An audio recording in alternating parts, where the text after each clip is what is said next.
Le plaisir de conduite existe-t-il encore? Alors, on a essayé tout récemment l'Abarth 600e. Déjà, c'est la Fiat 600. En fait, la Fiat 600, c'est quoi? C'est la version SUV de la Fiat 500. Et en gros, Abarth, qui est le préparateur attitré de Fiat depuis vraiment très longtemps.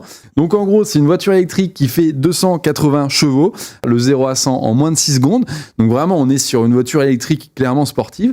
Elle l'a essayée sur circuit. Et en gros, elle a kiffé bien sûr les performances, mais ça c'est simple d'avoir une voiture qui va vite en ligne droite, il n'y a pas de souci. Ce qu'elle a bien aimé, c'est le comportement sain du châssis dans les courbes à haute vitesse et les petites courbes à basse vitesse aussi. Enfin, elle a trouvé qu'elle sentait pas le surpoids de la voiture électrique. A priori, le centre de gravité assez bas grâce à la batterie de 54 kWh, quand même, elle n'est pas si petite, participe au bon comportement de la voiture.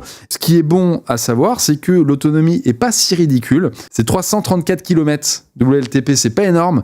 Ce que tu me disais tout à l'heure, JB, on en parlait un peu avant l'émission, c'est que une voiture électrique pouvait être en fait encore plus performante qu'une voiture thermique. C'est vrai que ça trigger un peu quand on entend ça. Pourquoi, comment, enfin c'est quoi un peu le tricks? En ligne droite, on a tous vu les courses d'accélération des Tesla qui fument toutes les voitures sportives possibles et imaginables. Bah, alors ça vient de la nature même des moteurs électriques où en gros tout le couple, plus t'as de couple, les voitures accélèrent vite, tout le couple est disponible immédiatement. Alors qu'un moteur thermique, en fait, ça monte au fur et à mesure. Le temps qu'ils se mettent à tourner à la bonne vitesse, etc.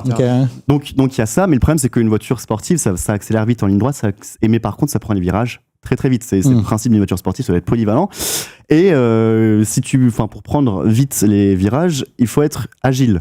Et l'ennemi numéro 1 de l'agilité, c'est le poids.